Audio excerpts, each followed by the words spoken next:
You can find information about subscribing to the series at netrf.org/podcast, where you'll also find helpful infographics and videos that expand on this material. If you're new to NETWise, we strongly recommend you go back and listen to the series from the beginning, starting with episode 1. It will give you a solid grounding in the basics of neuroendocrine tumors and how they're treated. You can find the whole series at netrf.org/podcast and wherever you get your podcasts. Do you have a story to tell about your own NET journey? If you're a NET patient who would like to participate in a future episode, please email us and let us know. podcast@netrf.org. Welcome to NETWise. This is a podcast for neuroendocrine cancer patients and caregivers that presents expert information and patient perspectives. My name is Jessica Thomas, Director of Patient Education at the NET Research Foundation. Today we're going to pick up again with our series looking at all possible NET primary sites, with a conversation about one of the rarest forms of NETs, those that originate in the female reproductive organs. Here's Dr. Michael Frumovitz, a gynecologic oncologist who serves as the Chief Patient Experience Officer at MD Anderson Cancer Center in Houston, Texas. He's regarded as one of the leading experts in the country on gynecologic NETs. It's really rare. So if you think about gynecologic oncology and the areas that we take care of, it's vulva, vagina, cervix, uterus, ovary. Of those 5, the cervix is the most common place for us to see neuroendocrine carcinomas, and it accounts for about 1%, maybe 2% of cervix cancers in the United States. If you think about cervix cancer as a fairly rare disease to begin with, about 12,000 cases a year in the United States, and then you think, okay, 1 or 2%, you're looking at maybe 150 to 200 cases a year in the entire country for cervix. For uterus, ovary, vulva, vagina, it's even less for those. Uterus is probably 20% of that, ovary probably 10% of that, vulva, vagina, we see maybe 50 to 100 cases a year. So even across all the gynecologic organs, it's an incredibly rare disease. And these diseases almost always behave very differently from many of the more widespread forms of NETs, like those with primaries in the GI tract. For one thing, these NETs almost never express somatostatin receptors, which means that a wide range of popular NET treatments like somatostatin analogs and PRRT would not be effective, nor would gallium-68 dotatate PET CT scans. We actually did a small study here where we did immunohistochemical staining for the somatostatin receptor on 25 or 30 neuroendocrine cervical cancers, and it was like 0% expression of that receptor. There doesn't seem to be a lot of that applicability of what they're doing in the GI NET tumors. Other differences between these cancers and more common forms of NETs is that they often appear in younger people, frequently women in their 20s, 30s, and 40s. And they are often discovered because of uncomfortable physical symptoms. A common one is vaginal bleeding after sex. There doesn't seem to be a premalignant state for the neuroendocrine carcinomas. Occasionally they're picked up on pap smear, but more frequently it's symptoms. These usually present as bleeding or discharge. The kind of classic sign is postcoital bleeding. And with the exception of ovarian NETs, which can be occasionally low grade, gynecologic NETs are almost always high grade and extremely aggressive. These are almost 100% high grade neuroendocrine carcinomas, either small cell, large cell, or not otherwise specified. In fact, if a patient has a low grade, like a carcinoid or an atypical carcinoid on their cervix, you have to basically prove that it's not starting somewhere else before you can say it started on the cervix. And I would say in my 20 years doing this, I've only once seen a true carcinoid of the cervix in all that time. So if you have a lower grade NET tumor, it's almost always going to be from somewhere else. As you may have noticed from that small cell, large cell terminology, gynecologic NETs do resemble another kind of NETs, those that start in the lungs. They do look the same under the microscope. They do behave equally aggressively. And if you look at the history of how we've treated these diseases in the gynecologic tract, it's always been from taking paradigms that they use in lung cancer and applying them to these patients. This treatment regimen will often begin with surgery, if possible. and then move immediately to the kinds of treatments we most associate with aggressive cancers: chemotherapy and radiation. In what follows, we'll mostly concentrate on describing a treatment course for cervical NETs, but the courses for other kinds of gynecologic NETs are generally quite similar. We think about patients in 4 groups: local and small, meaning on the cervix only and small, less than 4 centimeters; local and big, like on the cervix only but bigger than 4 centimeters; locally advanced, which means spreading out past the cervix and limited to the pelvis. So even lymph node spread, we would say, is locally advanced. And then metastatic or distant. So in those 4 groups, the stages 1A through 1B2, which would be the local and small, less than 4 centimeters, those we start with surgery almost always. And we'll start with the radical hysterectomy. Hysterectomies are one of the most common surgeries performed in the United States, around 500,000 every year. But we haven't had a reason to discuss them yet in the series, so let's talk a little bit about what they are. To do that, let's start with a little anatomy. A woman's reproductive system has 6 main parts. First, the vulva, which is the externally visible part of what most people call the vagina, and then the vagina itself, which is the expandable hollow tube, also called the birth canal, behind the vulva. Then at the other end of the vagina is the cervix, which is kind of a muscular gate blocking the entrance to the uterus, an open area where conception happens and a fetus can grow. Then there are 2 sets of fallopian tubes, which connect the uterus to the ovaries, twin organs that store a woman's eggs and produce several important hormones, including estrogen. A hysterectomy is surgery to remove the uterus, and there are 3 main kinds. A partial hysterectomy removes just the uterus. A total hysterectomy, also called a simple or complete hysterectomy, removes the uterus and cervix. And a radical hysterectomy removes the uterus, cervix, and a part of the vagina, as well as the surrounding lymph nodes and other tissues. It may or may not also remove the ovaries and fallopian tubes, depending on the circumstances. These are major surgeries, and they have significant consequences for the women who have them. When you've had a hysterectomy, it is no longer possible to bear your own children. And if your ovaries are also removed, then options like surrogacy are no longer available unless there is time to surgically harvest and store your eggs before operating. Removal of the ovaries also has serious hormonal implications, basically beginning menopause early with all the symptoms that entails. And unfortunately, this surgery is almost always only the beginning of a very grueling treatment course for women with these NETs. My name is Stephanie Madsen, and I live just north of Austin, Texas. I'm 35, and I will be 36 in January. So I was diagnosed at 25 with a large cell neuroendocrine cancer in my cervix. So I was obviously very young, and I was symptomatic for a year and had been to several different doctors. I had cramping, I had stomach pains, back pains, lethargy, very exhausted. My immune system was shot. I had bloating. I had vaginal bleeding after intercourse. So a bunch of symptoms that, I guess if you take one and you say, I'm exhausted, as a 23, 24-year-old, a doctor could say, well, slow down, maybe don't work so much. Or if you're having stomach cramps, let's talk about your period and get that figured out with birth control. Or you're newly married, and so you're adjusting to emotionally, like being in somebody else's space and they're being in your space. But in my gut, I just knew something was going on. After a year of not getting any answers, I was just basically pleading with doctors, like, please, can you do a scan? Can you do an ultrasound? By the end of the year, I started honing in, just personally feeling that it was like in my reproductive system, like something was going on down there. And so I eventually got a different gynecologist who did the exam and did a normal pap smear.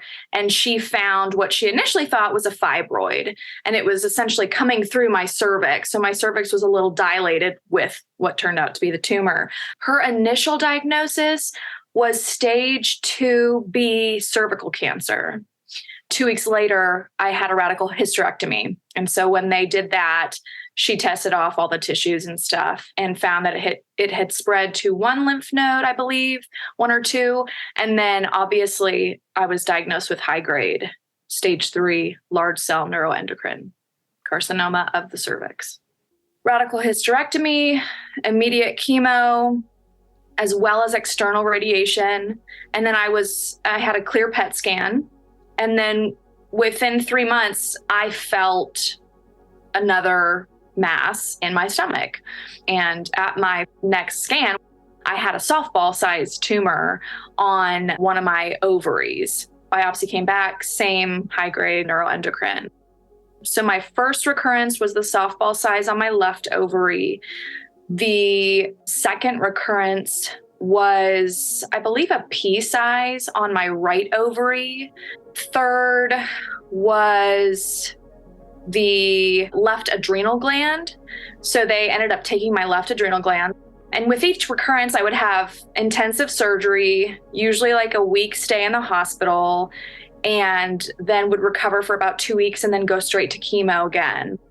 My fifth time through this last time was in the muscle of my back, which left my doctor very scratching his head as to we like to joke, I'm like the rarest of the rarest because of just how mine has moved. And I'm thankful in that regard because, well, all of my recurrences and tumor sites are in removable parts.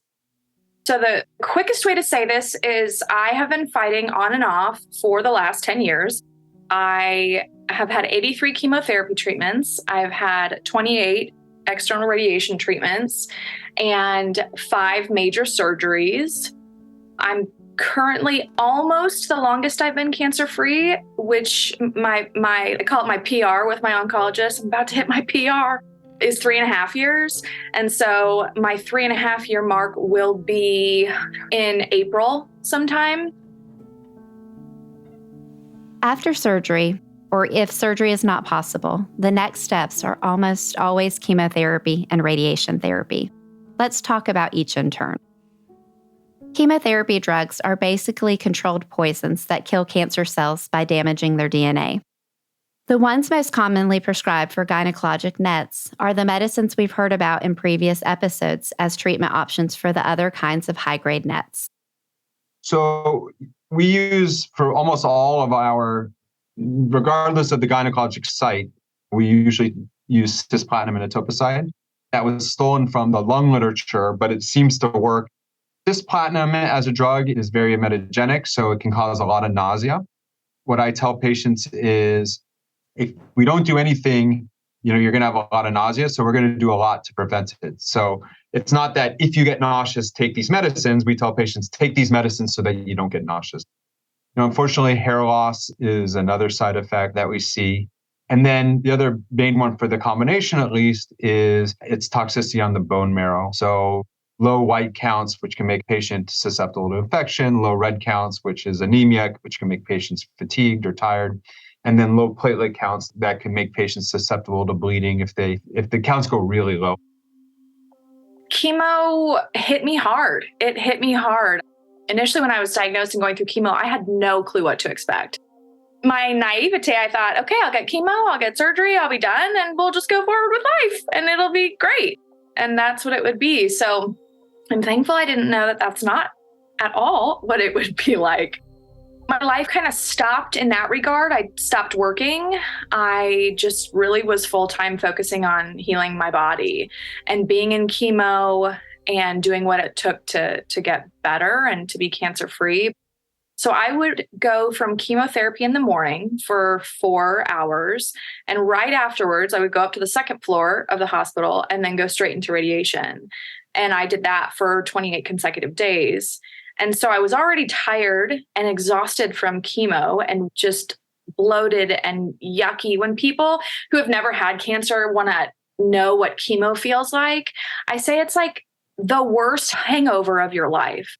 And I was also on Neulasta and Neupogen, which is its own thing. That's a medicine that boosts your white blood cells in your bone marrow. So it quite literally feels like your bones are exploding. And I would just feel like I got hit by a semi-truck but had to get up every day and go to chemo and go to radiation and do it again because you do what you got to do. So my first round through chemo, I call them seasons because I feel like there's just been so many. My first time through chemo, I lost my hair. The second time through chemo, I lost my hair. Third, same. Fourth, same. So that was a whole another experience. I think there's a big attachment as people in general, but especially women have to their hair. So that was a big grief and a big loss to lose my hair at 25 years old. And then this fifth time that I went through chemo, I actually did cold capping this last round, which in a nutshell is you put a freezing gel cap on your head. And so there's no heat in your scalp when it's freezing, and there was less blood flow. So the chemo couldn't go through that space. And so it essentially preserved my hair. So I did lose about 50% of it, but I have very thick hair. And so I could get away with just wearing hats and nobody really would be none the wiser. I still lost my eyebrows and my eyelashes and all the rest of my body hair. But that for me was a whole new experience this last time doing cold capping because it saved my hair. And it was brutal to go through. When people ask me, like, was it worth it? I say yes, but that's a twofold answer because it took a lot of effort. I had to have a partner come with me to chemo every time. So whether it was my husband or my brother or a friend, and they would have to rotate out these cold caps every 15 minutes for the duration of my chemotherapy and then 6 hours after chemotherapy. So I would be in a freezing cold cap, and I mean freezing. So I would have to wear like wool socks and a wool coat in the middle of therapy just so that I wouldn't like essentially get hypothermia. So it was worth it to me, but it's not the best choice for everybody. And you just I think you just have to make the best decision for you in terms of any care and treatment and moving forward in your care plan with cancer. Often chemotherapy is administered in conjunction with radiation therapy, which can be an extremely challenging experience for patients. When we talk about radiation for cervix cancer, it's in two kind of phases. There's what's called external beam, which is where the patient comes, they lie on the table, the machine goes on around them or on top of them, beams the radiation through the tumor sites. That's about half the treatment is that external beam. And then half the treatment is what's called brachytherapy or internal radiation, where we're able to give very, very high doses of radiation right up against that tumor by putting radiation into the vagina. And we're able to do that and for the most part, spare the surrounding organs of the bowel and the bladder and the other things that limit the amount of radiation you can give in other manners. I'm Danielle Murphy. I live in Dacusville, South Carolina, which is a small town right outside of Greenville, South Carolina. I am 39. I'm a nurse, and I have 2 girls, 19 and 11. I was diagnosed with high-grade small cell neuroendocrine carcinoma of the vagina, stage 4B. So in March of last year, I was kind of worried because I started losing weight. So by July, I had lost like 20 pounds. And then by the end of June, I found a mass that felt like I had a tampon in, and I knew I didn't. So I just stuck my finger and I found a lump. And of course, got out the mirror as us nurses do. And I saw this growth there and I was like, this is not normal. So then I went to a doctor and they biopsied it. And then they called me on July 6th to tell me that it was metastatic cancer. I was numb. I was just like, oh my God. Like, I've seen this so much in my practice. Patients going through treatments and cancer. And I was just numb. I hung up the phone, called my husband, and his exact words was, well, that effing sucks. I said, yes. Yeah, it does. So I started, got my diagnosis July 6th, PET scan July 8th, which was the Friday. And then Monday I saw my OBGYN, and Friday I was getting my port. And then I started chemo on July 18th, the day after my 39th birthday. We did chemo. It was 3 cycles. So carboplatin and etoposide on Wednesday, and then just etoposide Thursday and Friday. And the plan was to do that Wednesday, Thursday, Friday regimen every 21 days, with lab work in between and all the things, and then to start concurrent radiation treatment. So then I met with the radiation oncologist the next week, and then she proceeded to tell me that it was going to be the worst experience of my life. It's going to be horrible because of the dose that she was going to have to deliver. We started talking about sitz baths and Vaseline, like creams. I was like, I froze. And I said, hold on, wait a minute. I said, radiation burns. That's what you're talking about. And she said, yes. Just weeks before, I saw a patient with severe radiation burns to their perineal area and their bottom. And that was actually the worst radiation burns I'd ever seen. I said, I'm not doing this. I will do the chemo, but I'm not doing the radiation. And she looked at me. She was an ICU nurse before she was a doctor. And she said, nurse to nurse, you will do this. You're going to do it. You're going to do it for your kids. Let's just make the most of it. So I lost it, cried, all the things. And so there we went on our radiation journey. I started August 18th for radiation, which was a couple of days after I'd had chemo. And I will tell you, chemo's bad. I had hyperemesis with my pregnancy, so I vomit nonstop. Like sometimes I've slept on the bathroom floor. Like chemo's bad. But the radiation burns, that's the part that nobody talks about. If I was not a nurse, I would not have correlated radiation treatment with burns. I don't know why. You just don't think about it like that because you hear radiation and you think X-ray. X-rays don't burn. The exhaustion, the burning. I mean, it felt like my vagina was on fire. I was not in the slightest prepared for radiation. I got external radiation and it was horrific. I mean, it was right in my pelvis area. So radiation goes in and then it has to go out. So it would go in, zap everything up, but then the light would have to escape. And so I had a char mark, literally singed skin right above my butt. And it was as awful as you can imagine, just the description of charred skin being. It was awful. So there was that.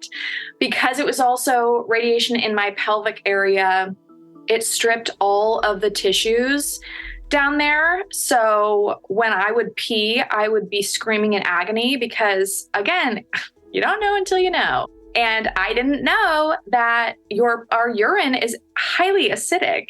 And when you don't have tissues to protect your organs while you are urinating, it feels quite literally like acid coming out.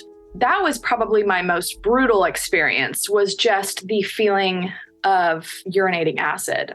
I would have to get ice packs. I would have to talk myself up to go pee. It was a whole thing.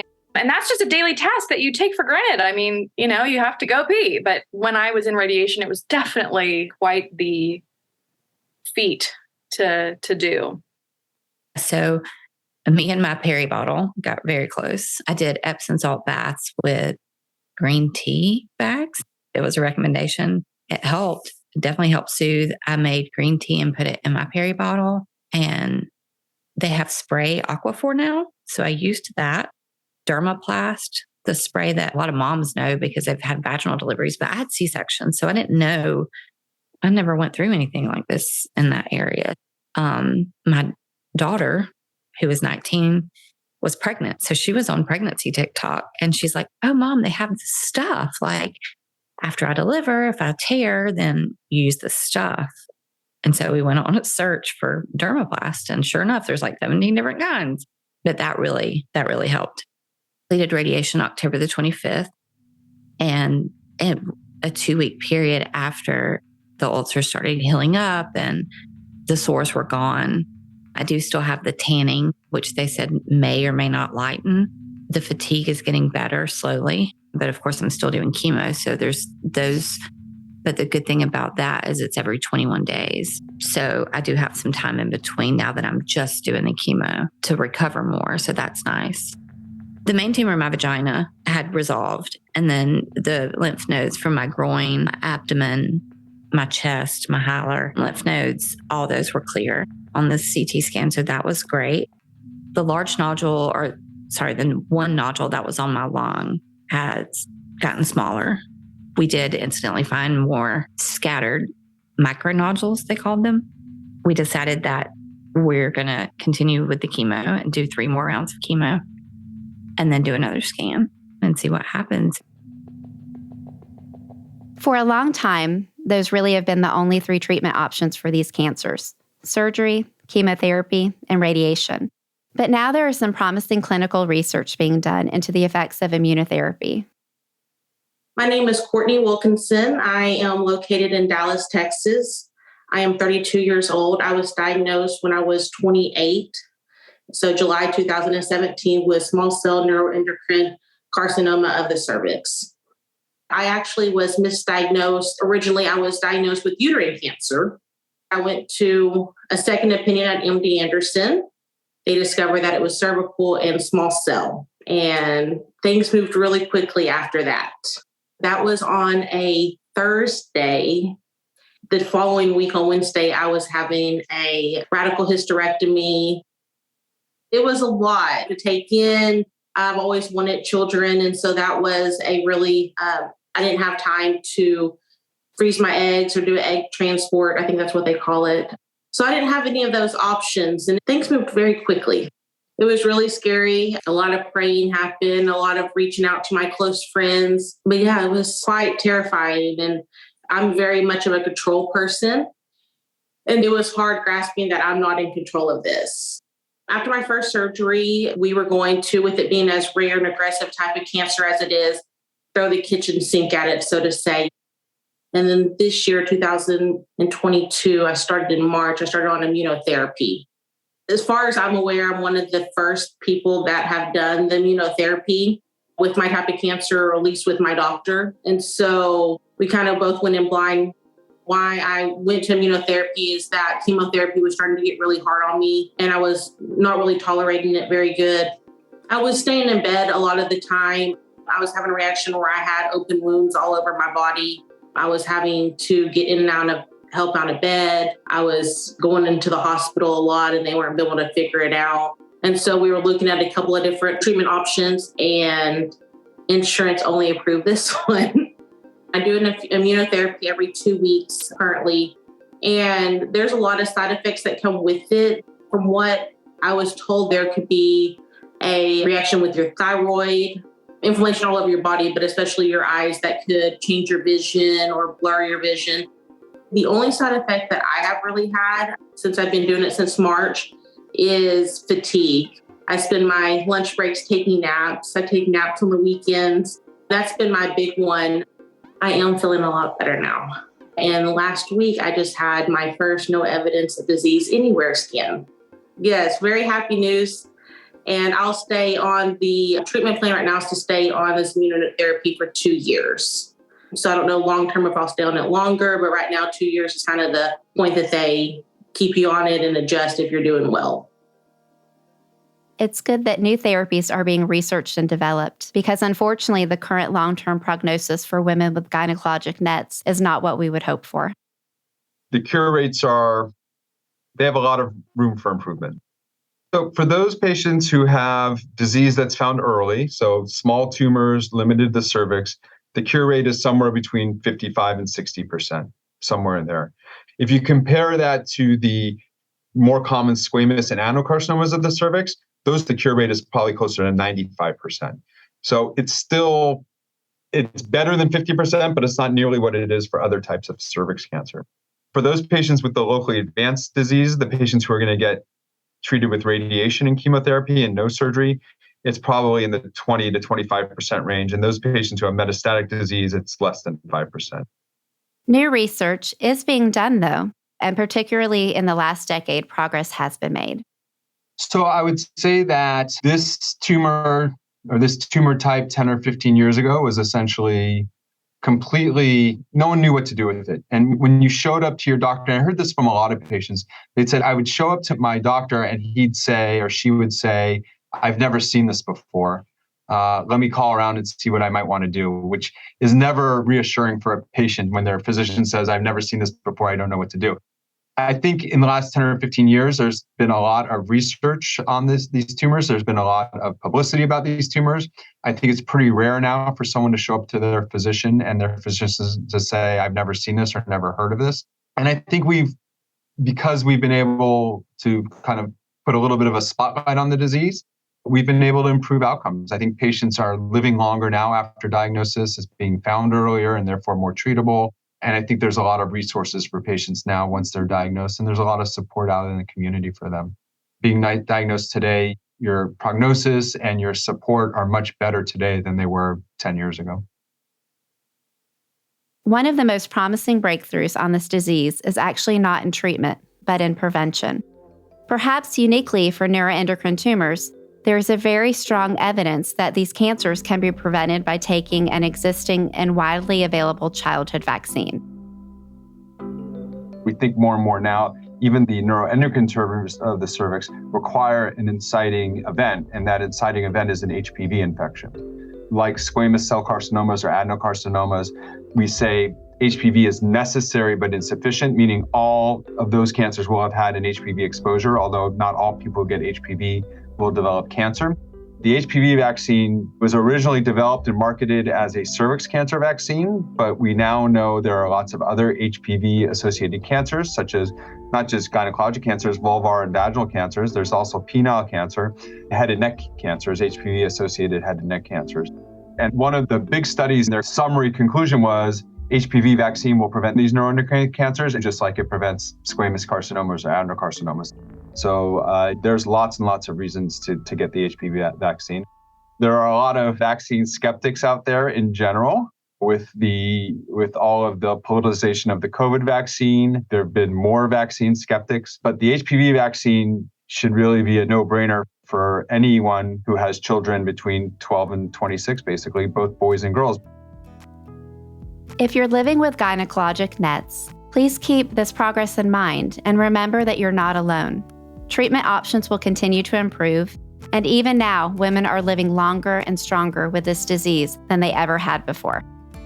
Please keep in mind also that sometimes what seem like firmly closed doors can find new ways to open. When my husband and I initially got married, I think we talked about having children or starting to try to have children. And so we were simultaneously in the process of actually conceptualizing what that would look like to try to have a child when I got hit with my diagnosis.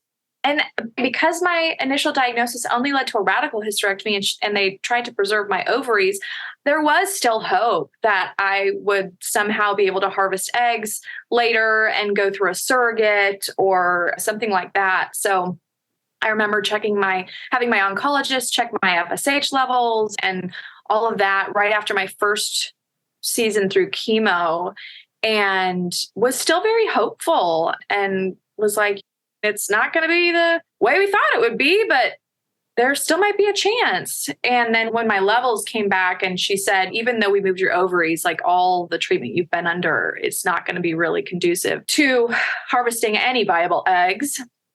And so that also switched our perspective. But I will say we have always thought about adoption, and we are now parents through adoption. So we have a 4.5-year-old who is amazing. And the long story short is to say, we always had that dream of being parents and we were determined to be parents. And we thought it would be one way and it wasn't that way and it was something else.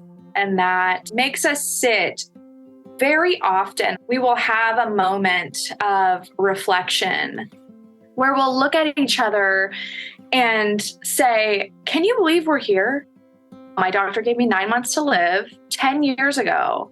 And not only am I alive, but our marriage is thriving. And we have a 4-year-old. A lot of plans got put on pause when I first got diagnosed. And now to just look at the big picture and see, like, what your life would look like and maybe dream about your future life. But really, like, it's just going to fall into place how it's going to fall into place. We ultimately don't have 100% control. And if you have the perspective to view it as, and this doesn't take away the pain or the trauma or the heartache or anything, but as an adventure of what doors will open. We thought it would be one way, and it's a million times better in many aspects than what our tiny little baby brains could have thought when we got married at 23 and 24. And I have high hopes that I will be a grandma one day, and my husband and I will 20, 30, 40 years look back and be like, wow, can you believe that? I got married after the initial diagnosis. My husband proposed after my first scan came back good in 2017. And I was so worried that if it came back that I could run his life, or I guess I won't say run his life, but definitely it would affect his life a lot more. And I knew what the recurrence rate was. And it also came more real after the dust settled. I couldn't have children of my own. And so I was really nervous about that. And so we got engaged in December, and then we had a small wedding. I wasn't looking what I wanted to look like on my wedding day. I had no hair hardly, and I just didn't feel what I thought I was going to look like getting married one day. And yeah, it was wonderful. It was a beautiful wedding, and we're still happily married and living life. I just didn't know kind of what life would lead, and like getting stage 4 cancer and knowing that I was going to be on treatment all the time. I was like, I'm not going to be able to live a life. But like I said, I still am able to work. We go on vacations and travel together and still have fun times with our friends. We can't go on every trip and night outs with our friends. We might start dinner at 6 o'clock instead of 8 o'clock. And we don't go out with them maybe all night, but we're still able to live a pretty normal life. For that, I'm thankful. Some weeks I have more good days than bad days. And those weeks, I feel like I accomplished my goal. Like I defeated it in a way. It didn't get me this week. And I keep track of it on my calendar. I have a green smiley face or a red smiley face to monitor what's going on. I did say to my daughter yesterday morning on the ride to school, I said, it sucks having cancer. I said, I'm about the bright side of things. And she's like, well, Mom. And I said, at least I get to spend the days with you guys. And, she just loved that. She's like, oh God. She says, how long are you going to be home? When do you go back to work, Mom? So, we're just looking towards the future and living one day at a time right now, sometimes 1 minute at a time, and just really being hopeful.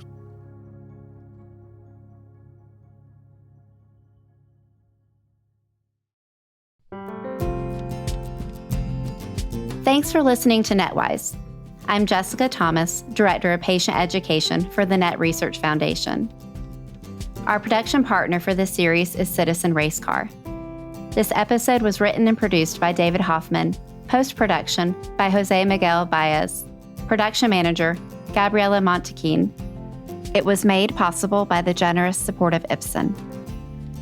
If you would like to join NETRF in our mission to fund research for NET cancer, or help support educational programs like this NETWise podcast, please go to netrf.org/donate. This is a production of the Neuroendocrine Tumor Research Foundation. We're committed to improving the lives of patients, families, and caregivers affected by neuroendocrine cancer by funding research to discover cures and more effective treatments and providing information and educational resources. Please visit us at netrf.org.